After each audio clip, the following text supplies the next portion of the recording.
Yeah. All right, it's Alexander Lawrence with the Portable Infinite. Get my that looks better. Okay, got some of the got metal box, got like a pill single here behind me, Oh, excellent.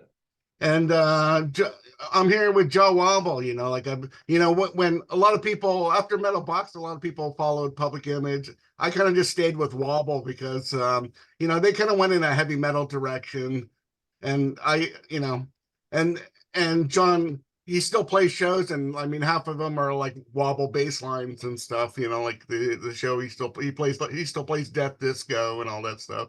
Mm-hmm. But John Wobble, he's born in '58. His name's John Joseph Wardle. Been playing bass for 50 years or more. He played his first band, Public Image Ltd. Quit pretty early, right after the tour. Yeah, I saw you here. You played in LA at the Olympic Auditorium, and yeah, I mean, I looked at some of your day, like so you came as in '83, you came like a solo, Madame Wong's to LA, and then I saw you in '93. You played with WOMAD tour in San That's Francisco, right. Yeah, yeah, that's right. and So it then was quite a lot. There was quite a layoff then, wasn't there? Coming to LA. But so that was like 1983 to 93, 10 years. My yeah, God. yeah, Yeah, it's almost been yeah, yeah. it's almost like eight. Oh, it seems like it's always like 8 or 10 year gap, and then I saw you at the Conga Room in 2001, and that was you just kind of played straight through. Then you just kind of like it was just like 1 hour of straight music and got guys soloing over your. Oh, was that improvised or was that? A lot of the set would have been. When was that? Was that 2000 and Well, yeah, it was kind of like when I interviewed you before in 2000. That was like the Mulan dub days. yeah. Yeah, I think I was into Deep Space at that time was the Right. band. Yeah, that was the Deep Space Band. And then you came back in 2006 to Troubadour, and that's when you started playing the greatest hits kind of stuff, and you had like a band. And then you came back in 2016 to the Echoplex, but you also played Harley Strictly Bluegrass, so that was two. That's right. Yeah, yeah. He That was did. like the Yeah. same tour. So Yeah. let's see. Okay, so I mean, Joe Wobble, go check it out. He has like more than 30 albums out. There's got to be something people like that he's done. And then you reunited with Keith Levine in 2012. So Keith Levine's no longer with us. Did you kind of see that coming? No, to be honest, I always thought he would outlive us all. Like, I just thought somehow, it's indestructible constitution, and he'd just keep on going and outlive everybody. That's what I always used to predict. Mm, But yeah, it did catch up with him eventually. yeah. And then your the Memoirs of a Geezer came out in 2009. We have a new version of it called it's called Dark. What is it? Dark and then Dark luminosity. Dark Luminosity, Memoirs of Geezer, the favorite and favorites coming out like right. It's I think it's out in England, but it's coming out here in May in the States. Oh, is it? Oh, brilliant. Is it really? That's Yeah. good. Yeah, So brilliant.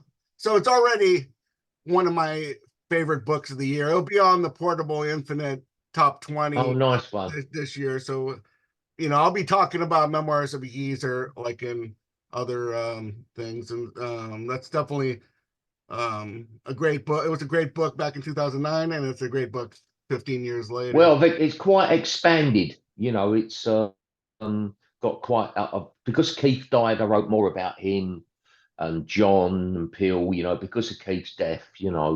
And some times passed as well, obviously since the book anyway. So and there was a lot of catching up to do because the book actually finished when I left London in 1999.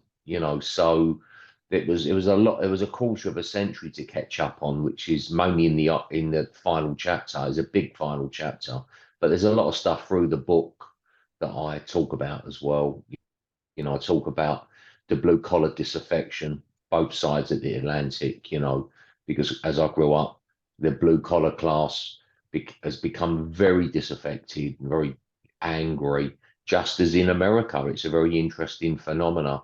And as I grew up with that, I couldn't help but not discussed that. I had to discuss that a little bit more. I alluded to it in the book already at that time, and I had to write more because that's one of the most interesting phenomena that's kind of both sides of the Atlantic. Yeah, it seems Trump over there, and the whole Brexit thing here, and all that was interesting. like, yeah, half the people are pissed off and they're blaming the government now for all our problems here. Yeah, absolutely. It's God, my God, it's. I mean, I got to say, sometimes I kind of feel in the middle of it all because some of the PC people kind of disturb me as much as the kind of conspiracy right wing people. Yeah, Kind of both as bad as each other somehow. It's pretty scary times. I mean, you know, people just tend to be so angry, and social media brings out the worst in people. I did a podcast last night, a football podcast, and generally goes down very well, really nice. But some people, you express a view on a player, it's not even a strong view, but you say you feel a certain player is contributing well, is developing well, and the manager's happy with him, and that's great. And you see the replies from one or two people, that's such a stupid thing to say, and they start shouting, well, really, people react so angrily now. do you, It's crazy. do you think a lot of these players nowadays in the EPL are too concerned with their haircuts because they want to show up on the video game or something, or they want to be recognized? Oh, well, the image rights thing, yeah, I guess a lot of that probably started in American sports. I guess with baseball, you'd know better than me, but so much a big corporate sport presence, kind of way of marketing it and presented it, I think has been adopted probably by the EPL. But yeah, a lot of the players are, you see them go rolling down and posing, and if they don't get the decision, you know, they get unsteadily to their feet. They can't, the trainer can't come on now for them because that means they've got to go off for treatment. So they get unsteadily to their feet as if they're in great pain, and run it off. It's all dramatic, and I'm sure they're just pretending a lot of the time. Yeah.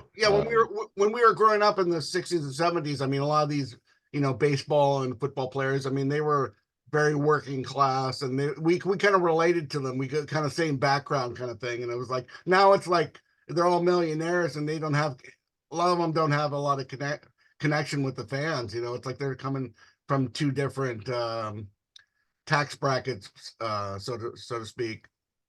Well, that's right. When Jimmy Greaves was my as a kid, he was one of my heroes. He's my main hero, Tottenham player, and he went to Italy to, I think it was AC Milan, and then Tottenham bought him back from AC Milan. So when he come back from Italy, he stayed at his wife's mum's council flat. So that's like staying on the projects. So he Right. goes and stays on the projects until the club can sort him out accommodation. It's incredible. They used to go home on the bus and all that, the players, after the games. Yeah, it's a very different world now. It's very cosseted and all that.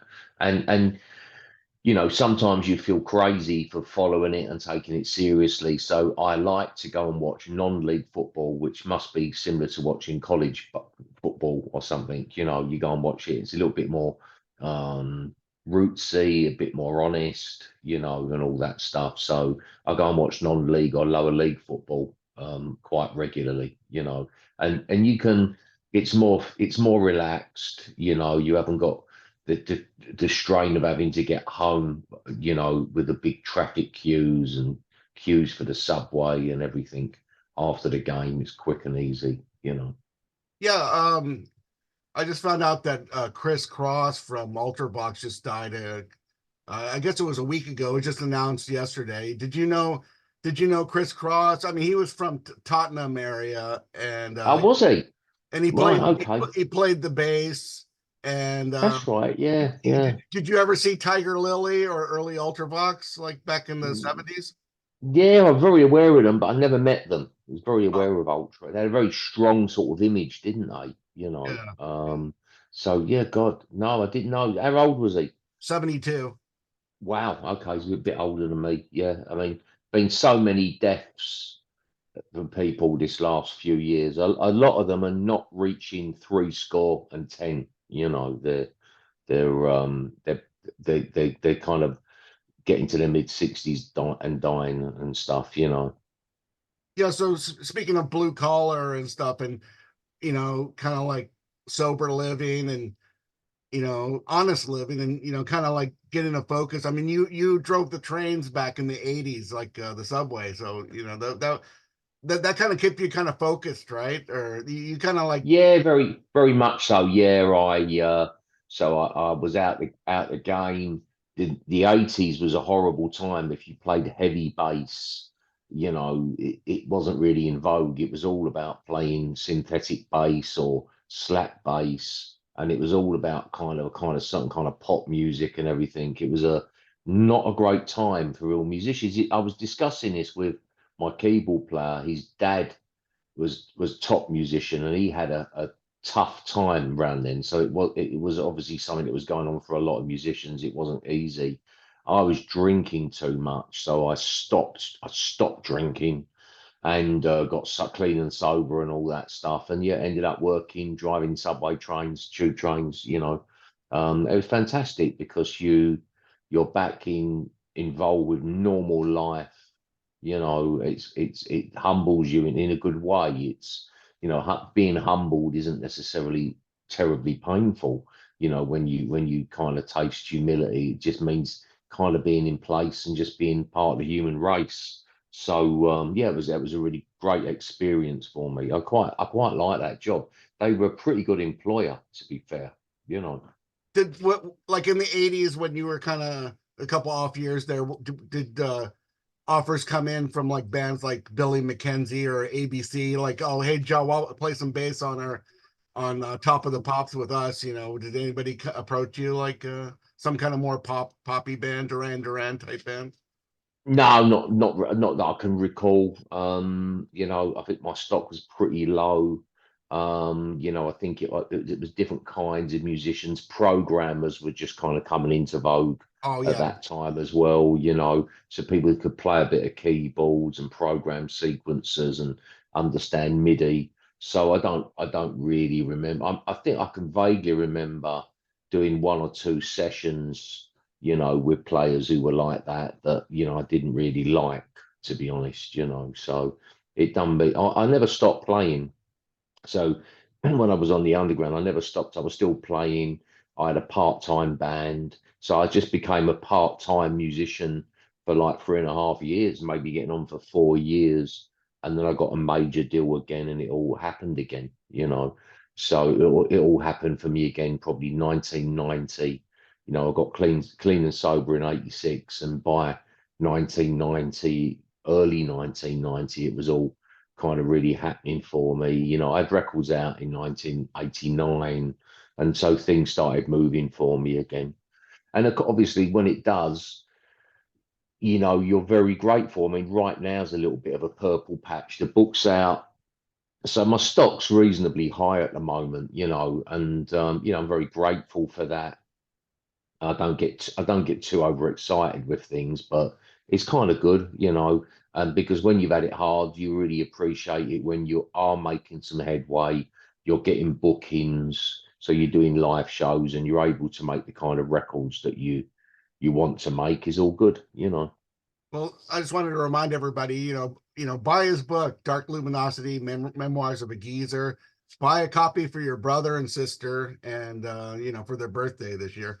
Okay, so I mean, if you hear Joe Wobble's accent, I mean, he's an authentic East Ender, E1, Stepney. I mean, what were those places like in the '60s and '70s? I mean, you were there, right? Yeah, I would probably think it not dissimilar to Southside Boston, that kind of sort of vibe, I suppose. Very tough working class. Um, if you got if you got too cheeky, if you didn't show enough respect in certain situations, you'd get a punch in the mouth.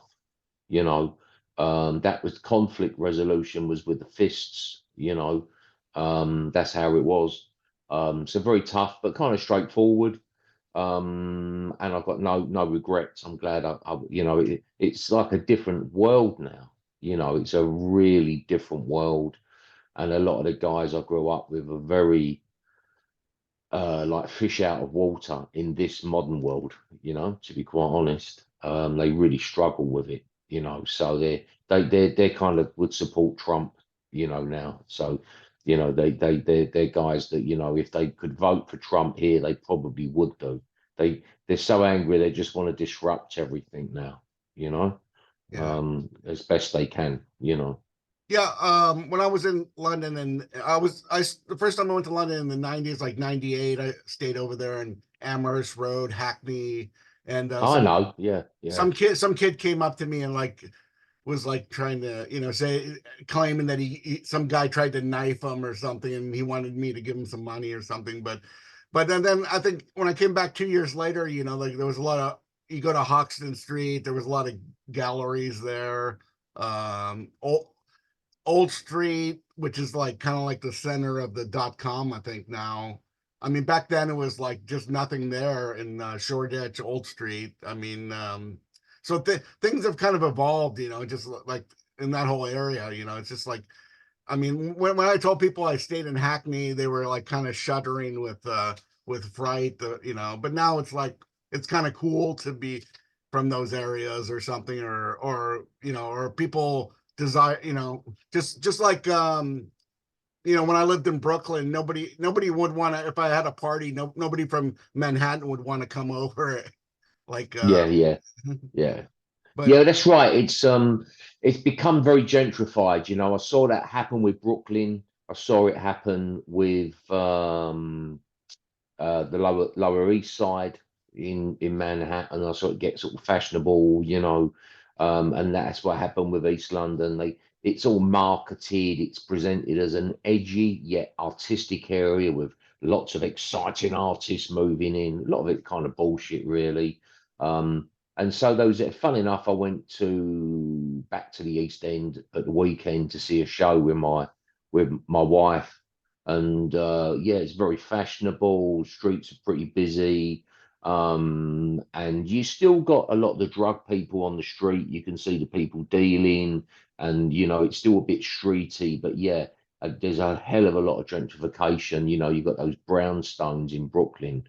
In London, the equivalent, I suppose, these sort of Georgian houses that cost a fortune. You know, early period sort of Victorian places that people that were all crumbling, and a lot of them were demolished, but now they're done up pretty nicely and everything, you know. And so you got a lot of kind of richer people have moved in. And those areas now are probably, you know, they're not as dangerous as they were. But you still there's still one or two estates, you know, you're probably like the projects, we call them estates, but the projects there that you're probably best off not to walk through, I would think, you know, at night especially. But generally you can bowl around those areas now, you know, it's not particularly dangerous, you know. so these days, I mean, you mostly listen to instrumental music. I notice you like a lot of kind of Alvo part and this kind of, you know, just maybe soundtracks and stuff. Is you don't listen to narrative music very much anymore, right? No, not really. I like other part. I'm always working on groove music. You know, we're producing a big reggae record at the moment, which is wonderful. It's great fun. But then when I'm doing something else, I want to clear my mind. So Arvo Part is great. Or, you know, I even listen to these Apple ambient essentials, you know. So, and it's actually, I thought maybe it's a bit crass, but a guy I know that runs a record company, he thought it was really good. He knew all the artists on it, you know, the guy from Excel actually. So he's a pretty top guy. And he said, "Oh, tell me, let's have a look at that." And he said, "Actually, this is pretty good. This is good stuff, you know. You got Stars of the Lid and all that on it, that kind of thing, you know." And I like, yeah, so ambient, you know, Harold Budd, you know, sort of stuff. Even that Aphex Twin guy, the ambient stuff. I like all that, you know. Yeah, you did that one record with Eno there, you know, about 25 years ago, maybe more.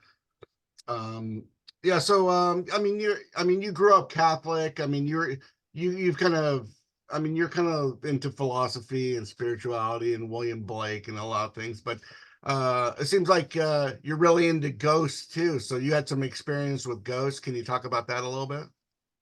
Yeah, but it's not that much. But I have had, yeah, a couple of times in my life. I shared a house with a mate of mine, and Johnny Lydon stayed there as well. When he was in the Pistols, and it was haunted. So all kinds of stuff happened there. I had noticed it before anybody else because I moved in before anyone else really moved in into this house that my mate Ronnie had got hold of. It wasn't exactly a squat. It was a place he was supposed to move into with a girl he was supposed to marry and he didn't.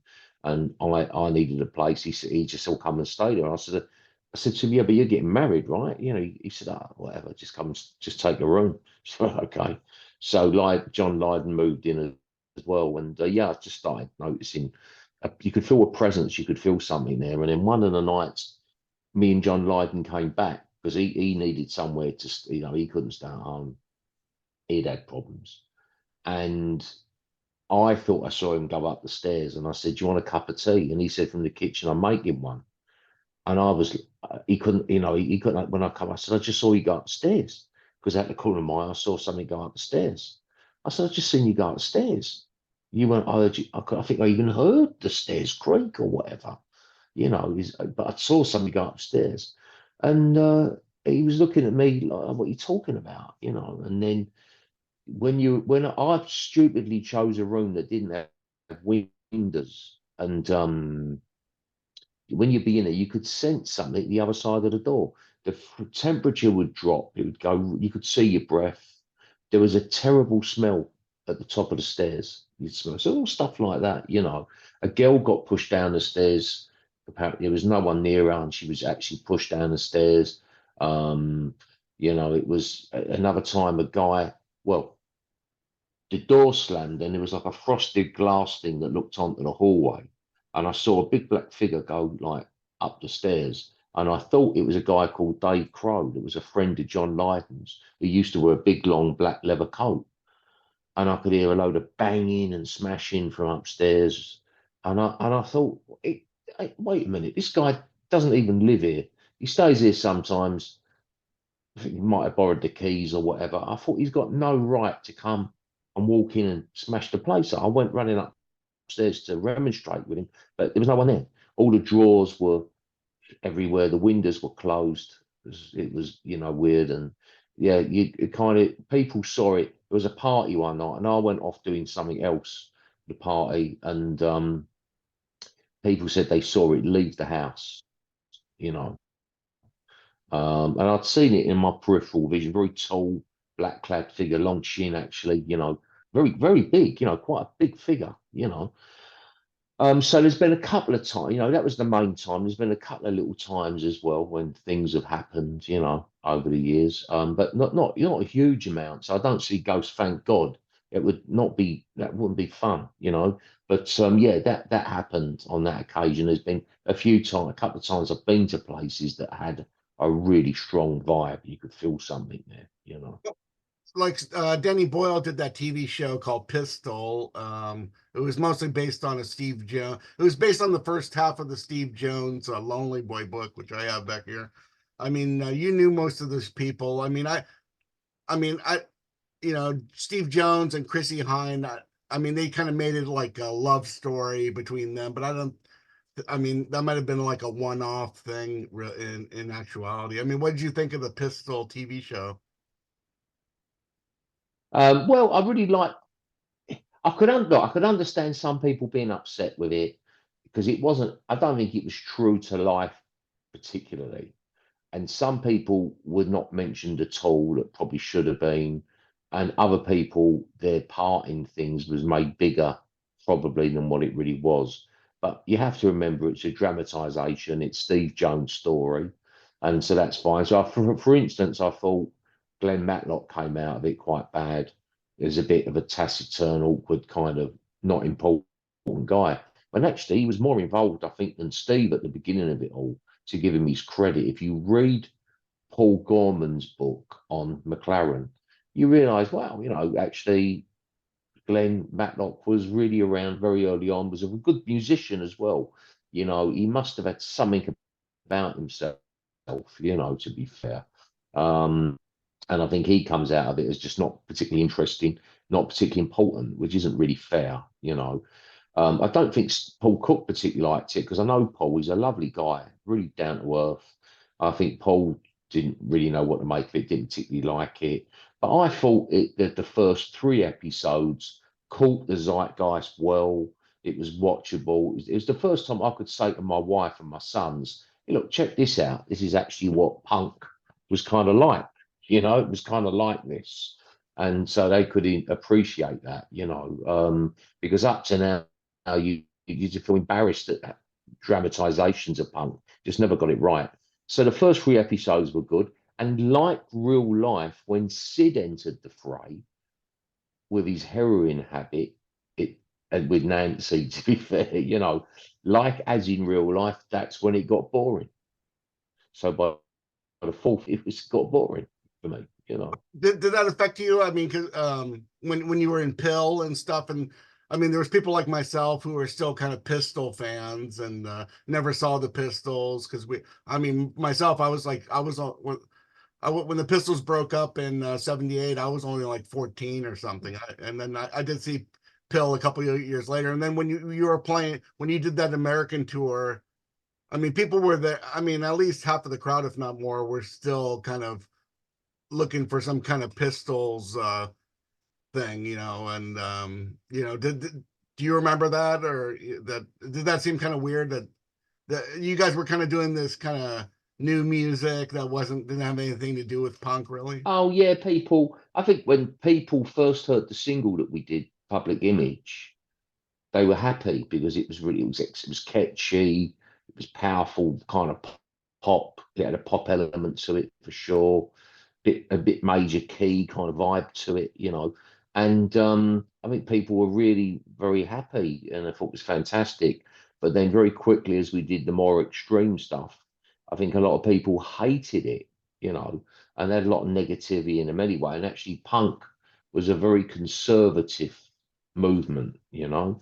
It was really conservative, and it was all about sort of free called thrash or something. So we're doing this thing that's quite sort of primal and quite kind of arty, if you like. And so people hated it actually, especially in Britain. I think in America they got it more because you got a tradition in America at that time, and at Coleman, James Blood Ulmer, kind of discordant kind of music, Aaron Copland even. Do you know what I mean?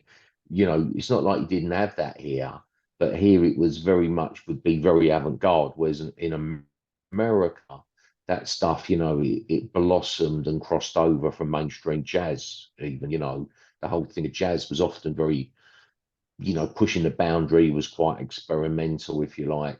So, when we went to America in 1980, I felt a lot of people respected it. It's why I was very angry at John and Keith for walking off stage at some of the shows. I was furious with them for acting kind of like kind of teenager kind of rock band or something, because I felt a lot of the audiences really kind of got what we were doing. They really, whereas in this country at that time, I felt the audience was a little bit more restricted. You had these guys with the big Mohican haircuts and the punk thing, wanting to, drink beer and have a fight, because punk from the early days at least was about outsiders. It was about girls, girls being able to come and just be themselves. Gay people could just come and be themselves. Or you could be any kind of maverick outsider and come and to those early Pistol shows or whatever. It's circa 75, 76, but by 77 you got the lumpen kind of white boot boy kind of guys getting involved, and it's all a bit beer boys and this, that, and the other. So of course they didn't. They're quite sort of socially conservative, really, those kind of people. So Yeah, they didn't really like it, to be honest. yeah. There was a second wave of punk that was kind of centered around Sham 69 and the Sham Army, and it was kind of the punk guy from Guildford or the outside of London. It was like punks from the other places, not London, because like the Clash and the Sex Pistols kind of became kind of elite at that point, you know, like because they all signed to major labels, and you know, Stiff Little Fingers did what was great about Stiff Little Fingers is they put a record out on Rough Trade like right from the get-go, you know. Yeah, well, that's right. I mean, you know, it was you know, there was some. I'm sure there was some good stuff from there, but you know, Peel wasn't particularly well received by the music press in Britain, as I recall. You know, one or two people got it, but I don't remember being disheartened by that. I've always had a real faith in what I was doing, Well, what I've been involved in. You well, know, they like you now, so you know it's happening now. I wanted to show you a few records that I got over the years. There's a Human Condition oh wow, yeah, 1981. yeah. I bought this because, like I said, you know, when you did Betrayal and some of those records, I just kind of followed. You know, Flowers of Romance was okay, but you know, I kind of lost interest in Pill. After, I don't even remember what they did after. You know, This Is Not a Love Song, really, and yeah. So this was like a great record, live, kind of like what you were doing, like kind of that early time, and then. I mean, what was great about you? You kind of went from Pill right to doing stuff with Holger Zerke and Jackie Lieberzeit, and then you ended up like doing this record. It was you. How come it's Wobble and then Holger Zerke and the Edge or whatever? Well, how come you're first on this record? Or how? Oh, I suppose I think it was because when we put the record together, it was Francois Kevorkian went to Chris Yeah. Blackwell and said he wanted to make an album with me. So I said to him, "Why don't we get Holger and Jackie?" You know, and he was very excited at the thought of that because he was a Can fan, Francois Kevorkian. He had been working remixing U2, so that's how the Edge got involved. This song Sleazy is the same one from the Human Condition. Sleazy, it's the same song. Is it? Yeah, I can't even remember. I think it could well Yeah. be. Hey, Could well well, be. it's Yeah. breaking news right here, you know. Yeah, yeah, yeah, yeah, yeah. So and then I have a metal box there that was like so you were kind of critical of Pill because things were working kind of slow, and you were just kind of like, hey, we got all this studio time, let's just record a track every day. Yeah, I wanted. Well, I wanted to work. I wanted to do shows, do gigs, and awards. And I mean, in for that 2 years I was with Pill, we only did less than 20 shows. 20 shows. So half of those were probably in America. You know, we didn't hardly play, which just I thought was ridiculous. You know, So um, yeah. so that was really, it was just so you kind of like you know you should be generating income as well by so doing. You know, because the business was very the business side of it was very badly run as well. To be fair, it really was. It was terrible. So So I was even struggling to get my I was even struggling to get uh I was struggling to get my £60 a week, which I was English pounds a week I was supposed to get. I was struggling to get that half the time, to be honest, But the thing is, if you had a band that was well organized with a manager, because we didn't even have a manager, and you're on a record label that was maybe more structured than Virgin, they probably wouldn't have allowed us to make a record like Metal Box. So, maybe that's one. It's funny, every downside there's an upside. So that's one upside with it. I've got no axe to grind now because I'm very happy, obviously, the way it turned out. I still find it incredible. You think, oh, I'm an artist. How the fuck did that happen? I've made all these records, and it all happened because I left Peel and I started doing my own thing, and it was been very interesting doing my own thing.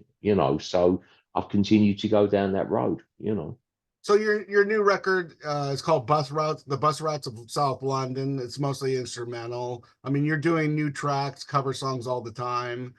Dark Luminosity, the book, Memoir of a Geezer. Everyone should get a copy of that, buy that. And you're touring UK this month, April, doing a lot of shows around England. and you're coming here again to America in July. So, and you're playing, I think, Masonic Temple. Yeah, and I've got we're playing Masonic Temple in LA, and I tell you July. what, Alex, you know, if I say so myself, it's some show. It's a good show. You know, we've got John Klein, who was ex of the Banshees on guitar. He was in Specimen. Run the Bat Cave was a famous club in London. Yeah. John sort of run, but he's some guitarist. I run a community project with John, you know, so he's a good mate of mine. But it's some show. But it's a great band, and our interpretation of Metal Box is, yeah, I think it's pretty special. Are It's you a powerful, powerful show. are you gonna do? Are you doing Metal Box on all those shows coming up? Or Yeah. Oh yeah. Yeah. okay. If people want to get in touch with you and they want to get the book, you got a website, jawwobble.com, and you got a Bandcamp. You're really active on the Instagram and stuff. And where should they go to buy the book or get the records? Oh, there's if they check out my website, there's a girl called Heather. She runs an eBay store, and it's got the book, it's got T-shirts and all that on it, you know. So I guess that will be on the website. But if you look for Hedge, her nickname's Hedge. Heather is her name, and let me just find her email. Oh, well, we don't want to here. Wait a second. Okay, well, let's stop this and let's see. Wait a minute. Hold on. Let's see. Wait a minute. There you Okay. go, jawwobble58@gmail.com. Jawwobble58@gmail.com. And that's Heather. Ask for Heather. She's so they've got all the stuff there. But as you said, the book's being released, right? In America. That's great news. Yeah, and yeah. Okay. Well, I'll put a description in the link so you can get the book, the new record, and the Bandcamp, and buy a lot of music. And when you see them on tour, buy a lot of T-shirts. Everybody. Yeah, that's right. Yeah, actually, yeah, the merch. We're probably going to do a thing where if you buy a T-shirt and a CD or a vinyl, you can come and meet me, you know, or I'll come out and see you. You know, we're going to do probably do I prefer it when people are escorted back to the dressing room. Then it's a Yeah. real vibe for them, you know. So I think if people spend a certain amount of money at the merch, they can come and meet me, have a picture and all that stuff, you know. Yeah. So like buy the book, and how get that VIP Jah Wobble experience, everybody. Everyone that's listening to this, buy a book and buy the record. Okay. Well, thanks for talking to me. Let me pause this here.